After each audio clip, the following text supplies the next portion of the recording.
صرف ہوتی ہے، جیسے نماز ہے، روزہ ہے، یہ خالص بدنی عبادتیں ہیں، اور دوسری وہ عبادتیں ہیں کہ جس میں انسان کا بدن بھی صرف ہوتا ہے اور اس کا مال بھی خرچ ہوتا ہے، جیسے حج ہے کہ اس میں انسان اپنی قوت کا بھی استعمال کرتا ہے، بدنی قوت بھی صرف ہوتی ہے، مال بھی خرچ ہوتا ہے۔ اور تیسری وہ عبادات ہیں کہ جو خالصتاً مالی عبادات ہیں، جن میں صدقہ و خیرات ہے، اور خصوصیت کے ساتھ زکوٰۃ ہے کہ جو شریعت مطہرہ نے ہم پر مقرر فرمائی، وہ شخص جو صاحب استطاعت ہے اس پر اللہ تبارک و تعالیٰ کے حکم پر زکوٰۃ ادا کرنا یہ لازم اور ضروری ہے۔ اور جو اس عظیم فریضے سے محروم ہیں اس کی انتہائی سخت مذمت ہمیں قرآن و حدیث میں ملتی ہے، جیسا کہ میں نے ایک آیت کریمہ کا حصہ پڑھا۔ اللہ رب العزت فرماتا ہے کہ جو سونے چاندی کو جمع کر کے رکھتے ہیں وَلَا يُنْفِقُونَهَا فِي سَبِيلِ اللَّهِ وَالَّذِينَ يَكْنِزُونَ الذَّهَبَ وَالْفِضَّةَ، یکنزون کنز نکلا ہے، اور کنز کے معنی ہے خزانہ، تو جو خزانہ بنا کر صرف سونے چاندی کو رکھتے ہیں وَلَا يُنْفِقُونَهَا فِي سَبِيلِ اللَّهِ، اور اسے اللہ کی راہ میں خرچ نہیں کرتے، جو اللہ تعالیٰ نے اس مال کا حق مقرر کیا ہے اسے اس حق میں صرف نہیں کرتے۔ آگے رب العزت نے پھر مذمت کرتے ہوئے شاہ فرمایا فَتُقْوَى بِهَا جِبَاهُهُمْ وَجُنُوبُهُمْ، قیامت کے دن یہ مال سونا چاندی جو اس کو بڑا عزیز تھا، بڑا جمع کر کر کے رکھا کرتا تھا، بار بار اسے گنا کرتا تھا، کہیں اس میں کوئی کمی تو نہیں آ گئی، تو اللہ فرماتا ہے یہی مال جہنم کی آگ میں تپایا جائے گا، گرم کیا جائے گا۔ فَتُقْوَى بِهَا جِبَاهُهُمْ وَجُنُوبُهُمْ، اس کی پیشانی، اس کی کروٹوں کو اس مال سے داغا جائے گا، گرم چیز کو کسی جسم پر لگا دیا جائے تو وہ تانبے کی طرح اس کا سونا چاندی بن جائے گا، اور وہ انتہائی گرم ہو کر اس کے جسم کے لیے عذاب کی صورت بن جائے گا۔ اور پھر ایک روایت میں نبی پاک علیہ السلام نے اس کو سانپ سے تشبیہ دے کر فرمایا کہ یہ سانپ کی صورت میں عذاب بن کر اس صاحب مال کے لیے عذاب بن جائے گا کہ جو اپنی زکوٰۃ ادا نہیں کرتے۔ آپ قرآن و حدیث میں غور کریں، کثرت سے جہاں نماز کا ذکر ہے وہاں زکوٰۃ کی فرضیت کا ذکر بھی ہے، اور تقریباً 82 مقامات ایسے ہیں قرآن پاک میں جہاں زکوٰۃ کا ذکر رب العالمین نے مختلف انداز سے فرمایا ہے اور ترغیب دی ہے۔ اور یہ اگر آپ اس کے فلسفے پر غور کریں تو اس کی اہمیت تو ایک اپنی علیحدہ قرآن و حدیث میں ہمیں بیان کی گئی، لیکن اس کے فلسفے پر اگر غور کریں تو در پردہ انسان کو یہ باور کرایا گیا ہے کہ یہ دنیا کا مال کہیں اس کے لیے مقصد اصلی نہ بن جائے۔ دنیا کمانے سے منع نہیں کیا گیا، کسب حلال سے منع نہیں فرمایا گیا، جد و جہد کرنے سے منع نہیں کیا گیا، لیکن ساتھ ساتھ ہمیں یہ باور کرایا گیا کہ یہ مال کہیں اس کو مقصد اصلی ہم نہ سمجھ لیں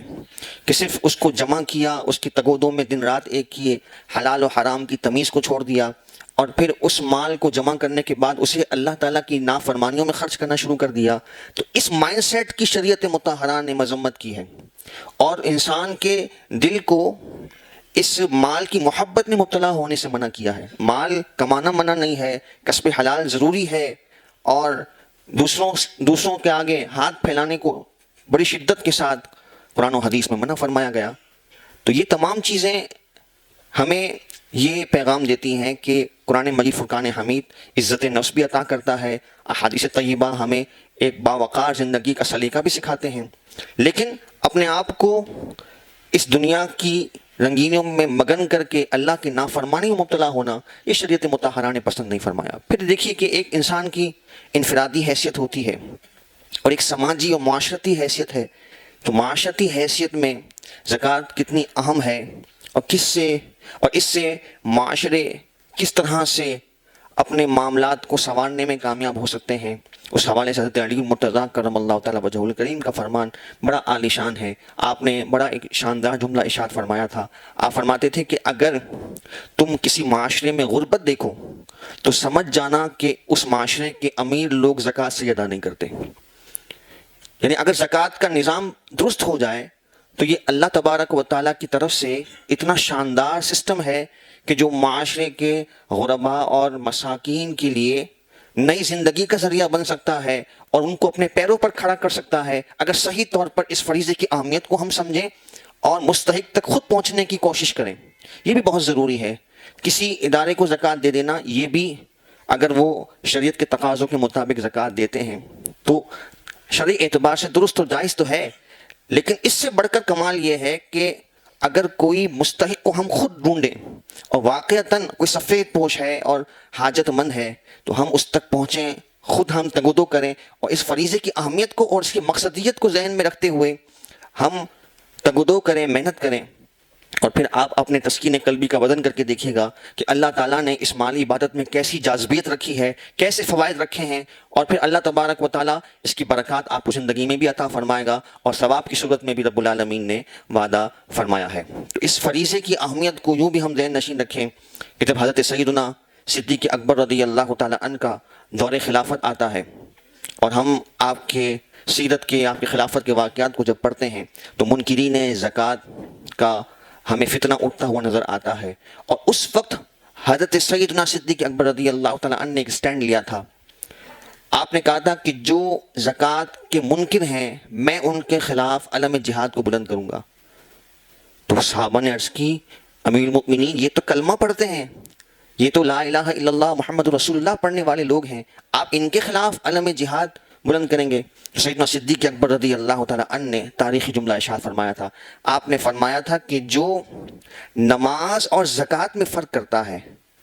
اور رسول پاک صلی اللہ تعالیٰ علیہ وآلہ وسلم کے دور میں جو زکوٰۃ کے طور پر ایک بکری کا بچہ بھی دیا کرتا تھا، آج اگر وہ اس سے انکار کرتا ہے تو میں اس کے خلاف علم جہاد کو بلند کروں گا۔ یہ آپ نے کانسیپٹ بتایا کہ اگر شریعت کا کوئی ایک حکم بھی نہ مانے تو یہ ایسا ہی ہے کہ پوری شریعت کا وہ منکر ہے۔ ایک ہے بد عملی، عمل نہ کرنا، اور ایک ہے اس کو تسلیم ہی نہ کرنا، شریعت کا حکم ہی نہ ماننا اور شریعت کے مخالف کھڑے ہو جانا۔ یہ شریعت مطہرہ نے کبھی بھی ایک بندہ مومن کو اجازت نہیں دی گئی۔ ایک مومن کی علامت اور اس کی پہچان، اس کا ڈھنگ یہی ہوتا ہے کہ وہ اللہ رب العالمین اور اس کے حبیب علیہ الصلوۃ والسلام کے حکم پر سر تسلیم خم کرے اور اطاعت و فرما برداری کا انداز اختیار کرے۔ سابقہ امتوں میں ہم دیکھیں اللہ تعالیٰ کا ہم پر کتنا فضل ہے کہ صرف ایک مختصر سی مقدار زکوٰۃ کی ہم پر مقرر کی گئی۔ اگر سابقہ امتوں میں دیکھیں تو حضرت سیدنا موسیٰ علیہ نبینا علیہ الصلوۃ والسلام کی قوم کے احوال میں ملتا ہے کہ چوتھائی مال اللہ کی راہ میں بطور زکوٰۃ کے دینا ضروری تھا۔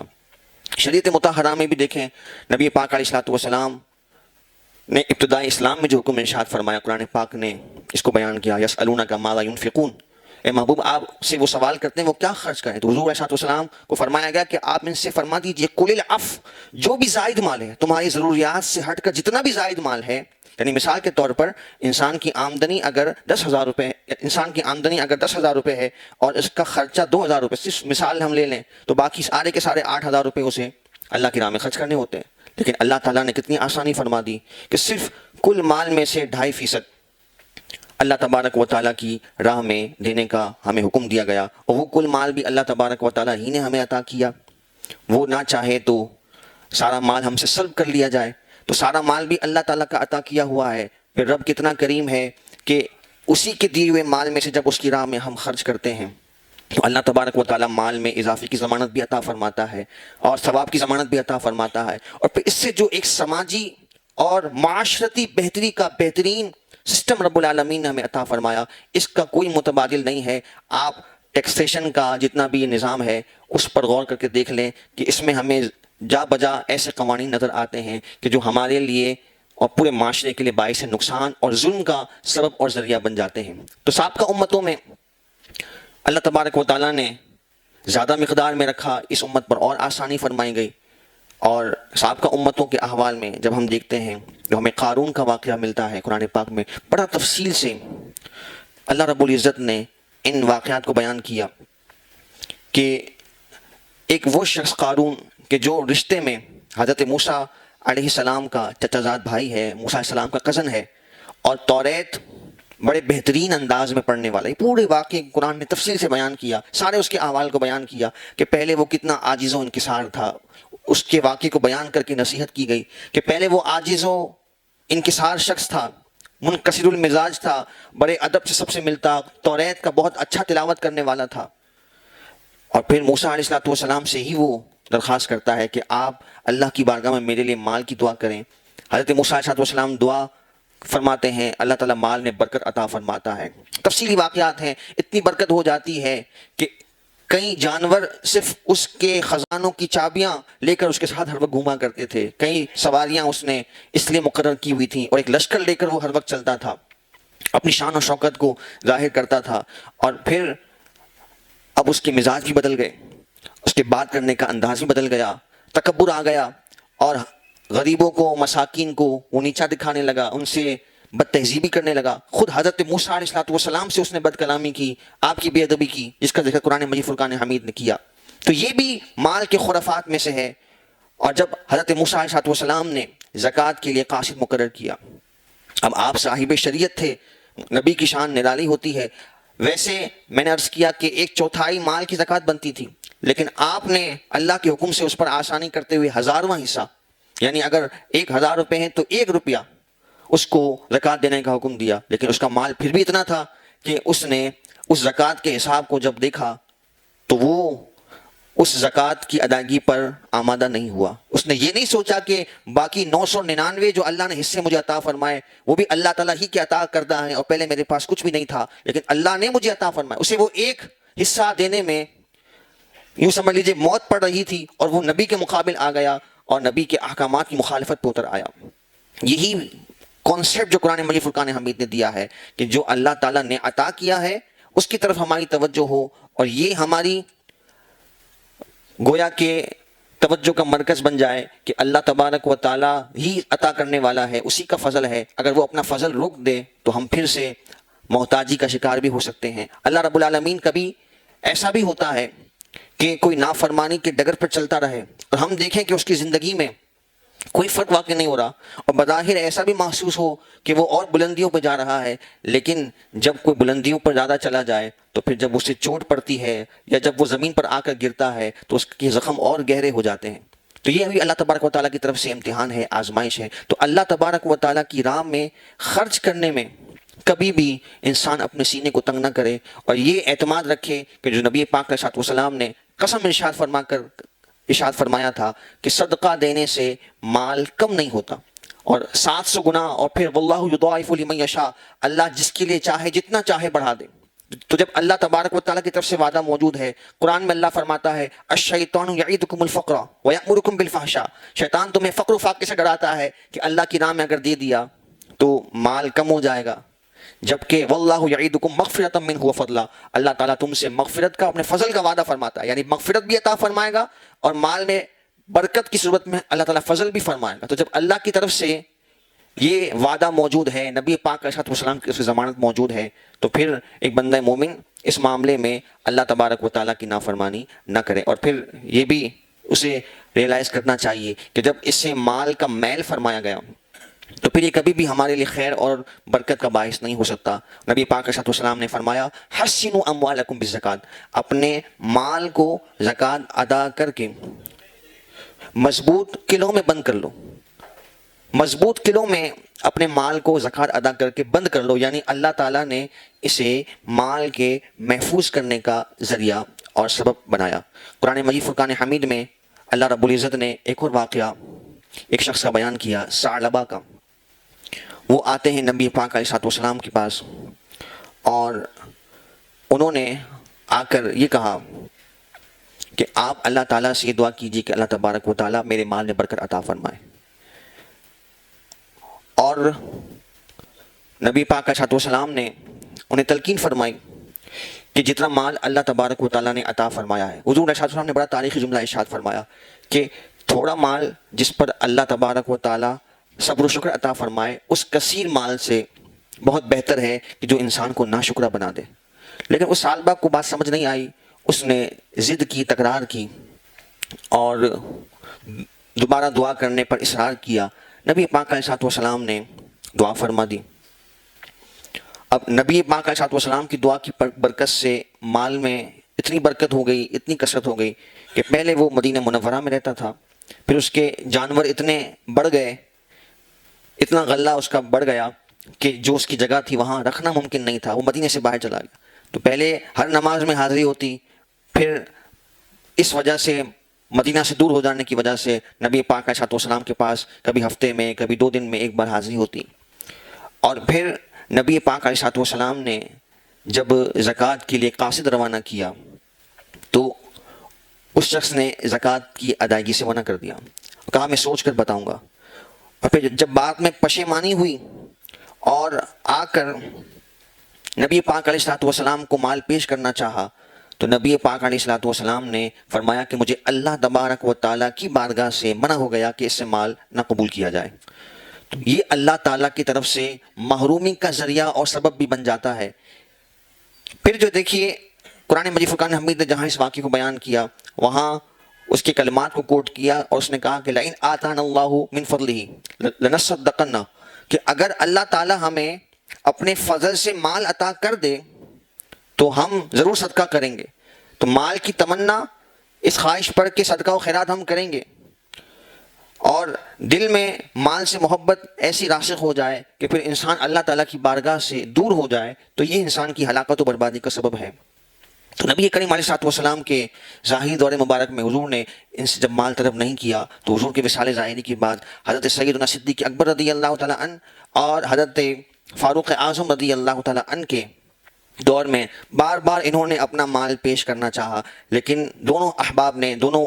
خلفاء نے یہی کہا کہ جس مال کو نبی پاک علیہ السلام نے قبول نہیں کیا ہم بھی اسے قبول نہیں کریں گے. تو اللہ تعالیٰ کی بارگاہ میں کوئی ہمارے مال کی حاجت نہیں ہے. اگر ہم اللہ کی راہ میں خرچ نہیں کرتے تو اللہ تعالیٰ اور لوگوں کو توفیق عطا فرما دے گا. تو ہمیں جو رب العزت نے توفیق عطا فرمائی ہے، جو مال عطا فرمایا ہے، اس پر اللہ تعالیٰ کا شکر ادا کرنا چاہیے. یہ باتیں ہم بار بار سنتے بھی رہتے ہیں، لیکن جب ادائیگی کا معاملہ آتا ہے تو اگر ہمارا دل اللہ کی راہ میں خرچ کرنے سے بوجھل ہو جاتا ہے تو پھر یہ ہمارے لمحہ فکریہ ہے. اور پھر ایسے بھی لوگ ہیں کہ جو بہت زیادہ اس میں غفلت کا مظاہرہ کرتے ہیں اور تھوڑی سی مقدار اندازے سے اللہ کی راہ میں خرچ کر دیتے ہیں. تو زکوٰۃ کے صحیح مسائل سیکھنا بھی ہم پر ضروری ہے، اور اللہ تبارک و تعالیٰ نے جو احکامات ہم پر رکھے ہیں، کئی تولہ سونا موجود ہے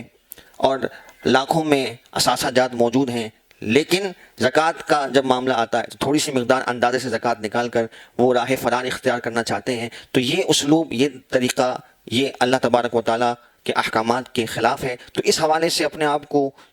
آگاہی بھی دیں اور لوگوں کو بھی جو گرد و نواح کے لوگ ہیں اس کی تلقین کریں کہ اللہ تبارک و تعالیٰ نے جو ہم پر فریضہ مقرر کیا ہے اس کے برکات بھی ہیں، ثواب کا ذریعہ بھی ہے، اور اللہ تعالیٰ کی طرف سے مال میں اضافے کی بھی ضمانت ہے. اللہ تبارک و تعالیٰ ہمیں اپنی تمام احکامات کو صحیح طور پر ادا کرنے کی توفیق و سعادت نصیب فرمائے. آمین.